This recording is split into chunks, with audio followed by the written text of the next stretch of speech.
एक साल के बाद मोहन काम करके घर लौटा था। उसे उस दिन आते आते बहुत रात हो गई थी। वो जब घर के पास पहुंचा तो देखता है उसकी बीवी घर के दरवाजे पर ही उसका इंतजार कर रही थी। वो घर के अंदर गया, पैर हाथ धोए, फिर खाना खाने के लिए बैठा। वो खाना खा ही रहा था, उसने अपनी बीवी से एक अचार मांगा और उसके बाद जो हुआ। तो हेलो फ्रेंड्स, मैं हूँ मानसू। आज जो कहानी मैं आपको सुनाने जा रहा हूँ उसे सुनकर आपके रोंगटे सच में खड़े हो जाएंगे। यह कहानी मुझे एक टीचर ने बताई थी। यह कहानी 1990 की है। हाँ, 1990 की। उस वक्त 1990 के आसपास बिहार और पश्चिम बंगाल वाले बॉर्डर के इलाके पर रिसर्च के लिए मेरे टीचर गए थे। उन्होंने कहा कि ये उनकी आप बीती है। आपको भी यह सुनकर यकीन नहीं होगा जैसे उस वक्त मुझे बिल्कुल यकीन नहीं हुआ था। यह बात है साल 1990 की। उस समय झारखंड अलग राज्य नहीं था, वो बिहार का ही हिस्सा था। बिहार और पश्चिम बंगाल वाले बॉर्डर पर एक गांव पड़ता है जिसका नाम है पुरुलिया, और पुरुलिया के बगल में ही एक छोटा सा गांव था। 1990 की बात है तो गांव उस वक्त वैसे ही थे जैसे सभी होते थे। कोई सुविधा नहीं, सभी लोग खेती करके अपना गुजारा करते थे। वही गांव के परिवार में से एक परिवार मोहन का भी था। मोहन के माता पिता दोनों की डेथ कुछ महीने पहले ही हो चुकी थी। उस वक्त मोहन के परिवार में मोहन, उसकी पत्नी चंचला और उसके 2 बेटे थे। एक 4 साल का था और एक 7 साल का था। मोहन बहुत गरीब था, तो 1989 के लास्ट मंथ में उस इलाके में फसल बिल्कुल अच्छी नहीं हुई थी। फसल अच्छा ना होने की वजह से मोहन के परिवार के पास खाने की भी बहुत दिक्कत होने लगी थी। इसी वजह से मोहन ने डिसाइड किया कि वो जाके अब शहर में काम करेगा। मोहन पढ़ा लिखा नहीं था, उसे चिट्ठी भी लिखने नहीं आती थी, और उस वक्त तो किसी के पास फोन नहीं होता था, बस टेलीफोन होता था। तो वो डिसाइड करता है कि वो कोलकाता जाएगा और वहीं पे काम करके अपने परिवार का गुजारा करेगा। तो वो बस एक छोटा सा थैला लेता है, अपने कुछ कपड़े लेता है और अपनी बीवी से थोड़े गहने ले लेता है क्योंकि उसके पास कुछ भी पैसा नहीं था, और वो चल पड़ता है। और जाने से पहले अपनी पत्नी चंचला से वादा करके जाता है कि मैं बहुत जल्द पैसे कमा के आऊंगा। लेकिन फ्रेंड्स, दिन बीत गए, हफ्ते बीत गए और महीने भी बीत गए, लेकिन वो वापस नहीं आ रहा था। इसी तरह 1 साल बीत गए। 1990 की सर्दियां आ चुकी थी। मोहन अभी तक आया नहीं था। इधर चंचला भी उसके इंतजार में परेशान हो रही थी। वो एक अकेली औरत 2 बच्चों के साथ गांव में रह रही थी। गांव में भी यह अफवाह उड़ने लगी थी कि मोहन अब वापस नहीं आएगा, और गांव के लोग चंचला को ताने मारने लगे थे कि वो किसी शहरी लड़की के साथ भाग गया। कोई कहता मोहन शहर जाके बदल गया, उसने तुझे छोड़ दिया, तो कोई कहता वो वापस नहीं आएगा, उसने दूसरी शादी कर ली। चंचला किसी तरह थोड़ा मोड़ा खेती करके अपने दोनों बच्चों और अपना ख्याल रख रही थी। वो बस एक ही बात सोचती थी कि मोहन कब आएगा। वो मोहन के इंतजार में रात में घंटों तक दरवाजे पर बैठी रहती। चंचला रोज सुबह उठकर घर के दरवाजे पर बैठ जाती और दूर से आने वाले कच्चे रास्तों को देखती रहती थी। वो सोचती रहती शायद किसी बस से या पैदल मोहन आता हुआ दिख जाए, लेकिन हर शाम सिर्फ अंधेरा लेकर आती थी। तो अब कहानी में आगे बढ़ते हैं। नवंबर के आसपास रात के करीब 9 बज चुके थे। जैसे कि मैंने पहले बताया था, उस दौर के गांव में 9 बजे का मतलब था आधी रात हो जाना। चारों तरफ कोहरा और सियार के रोने की आवाज। पूरे गांव में लाइट भी नहीं थी। सब लोग अपने अपने घर के किवाड़ बंद कर चुके थे और सभी लोग सो चुके थे। तभी गांव के उस कच्चे रास्ते पर एक साया उभरता है। फटे हुए कपड़े, उलझे बाल और चेहरे पर एक अजीब सी थकान। वह मोहन था। हाँ, पूरे 1 साल बाद वो गांव लौट रहा था। वो बहुत ही ज्यादा थक चुका था, लेकिन घर को करीब देखकर उसकी धड़कनें तेज हो गई। वो बस एक ही बात सोच रहा था, वो अपनी पत्नी और बच्चों से मिलेगा तो उन्हें कैसे समझाएगा कि 1 साल उसने कैसे बिता दिए। धीरे धीरे वो बढ़ रहा था। घर के सामने आया। उसने देखा कि घर के बाहर कोई लालटेन या दिया नहीं था, लेकिन हैरानी की बात भी यह थी कि नवंबर के टाइम इतनी ठंड होने के बावजूद भी उसका घर का दरवाजा खुला हुआ था और चौखट पर उसे चंचला बैठी हुई दिखी।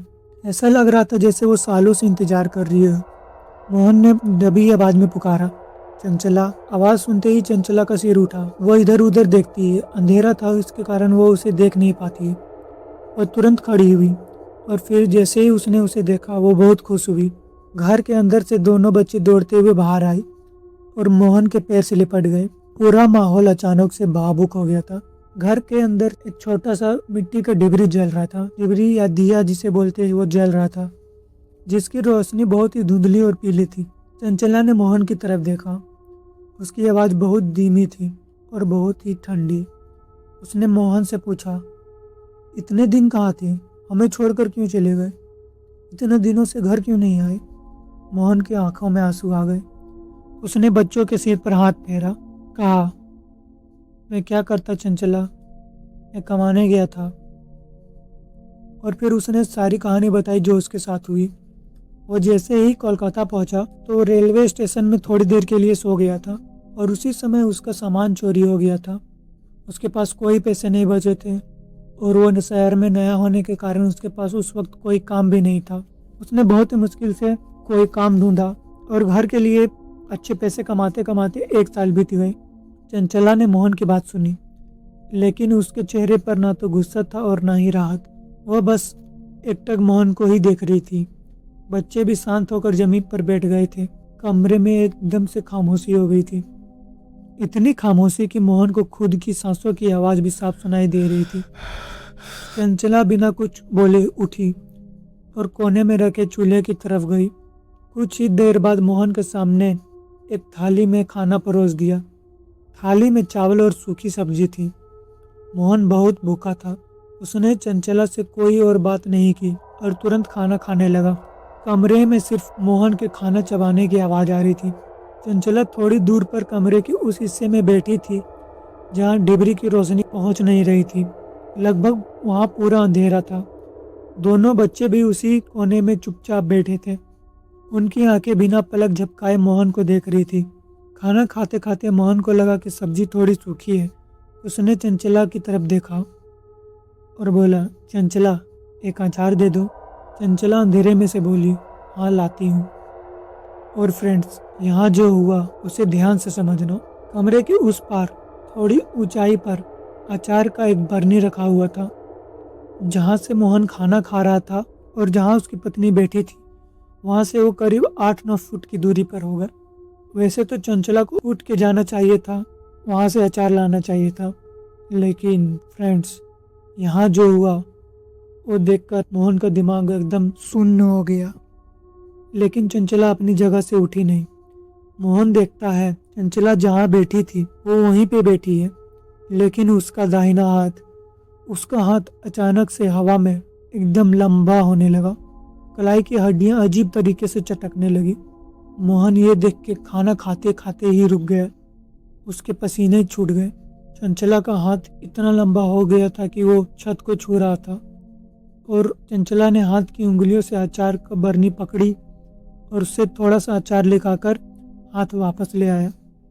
और इस टाइम चंचला का चेहरा पूरा अंधेरे से ढका हुआ था, लेकिन मोहन देख सकता था कि उसकी उंगलियां बहुत पीली और सूखी हुई थी, जैसे उसमें खून का एक भी कतरा ना हो।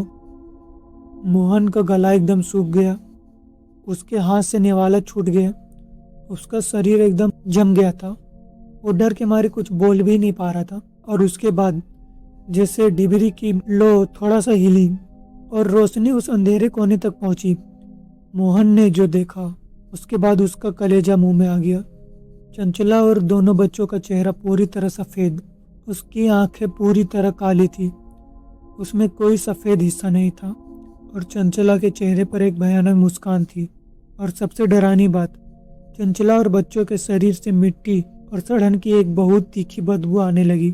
चंचला ने बहुत ही धीमे से कहा, लो अचार खा लो। मोहन बहुत जोर से चिल्लाते हुए, हाँफते हुए पागलों की तरह दरवाजे की तरफ भागा और पीछे से बस एक ही आवाज़ आ रही थी, मोहन हमें छोड़ के मत जाओ, मोहन हमें छोड़ के मत जाओ। मोहन घर से दौड़ते हुए बाहर निकला। बाहर बहुत कोहरा था, लेकिन मोहन पूरा पसीने से भीग चुका था। वह बिना पीछे मुड़े भाग रहा था और चिल्ला रहा था, बचाओ बचाओ। उसके चिल्लाने सुनकर गांव के 2-3 पड़ोसी हाथ में लाठी लेकर वो लोग बाहर आए। उसने देखा कि मोहन पागलों की तरह भागे जा रहा है। उसकी आंखें एकदम बहुत बड़ी हो चुकी थी। एक पड़ोसी ने मोहन को पकड़ा और पूछा, क्या हुआ? शांत हो जाओ, तुम गांव कब आए? मोहन बस कांप रहा था। वो बस अपने घर की तरफ उंगली दिखाते हुए हाँफते हुए बोल रहा था कि चंचला और बच्चे पड़ोसियों ने जब मोहन के मुंह से चंचला और बच्चों का नाम सुना तो उनके चेहरों का रंग उड़ चुका था। उन्होंने एक दूसरे की ओर देखा।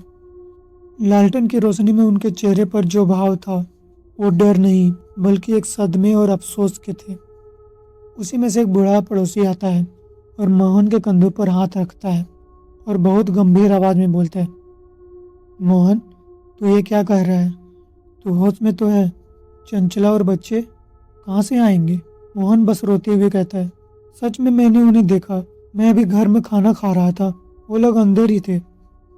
उस बुजुर्ग ने एक गहरी सी सांस ली और कहा, मोहन, तूने गांव आने में बहुत देर कर दी। वो बूढ़ा व्यक्ति बताता है कि आज से 6 महीने पहले गांव में फिर से सूखा पड़ा था, जिसके कारण उनके पास खाने को कुछ नहीं बचा था और चंचला तुम्हारी इंतजार में पागल जैसी हो रही थी और चंचला ने दोनों बच्चों के साथ कुएं में छलांग लगा दी। यह सुनते ही मोहन के पैर तले जमीन खिसक गई। अब वो पड़ोसी बताता है कि उनके मरने के बाद पुलिस आई थी, लाशों को निकाला गया और गांव वालों ने मिलकर उनका अंतिम संस्कार कर दिया। तेरा वो घर, वो तो पिछले 6 महीने से खाली पड़ा है, वो तो अब खंडर बन चुका है। मोहन ने अपनी आंखों और कानों पर जो सुना उसे यकीन नहीं हुआ था, क्योंकि वो तो अभी उसी घर से आया। उसे उसके घर की हालत भी बहुत सही लग रही थी।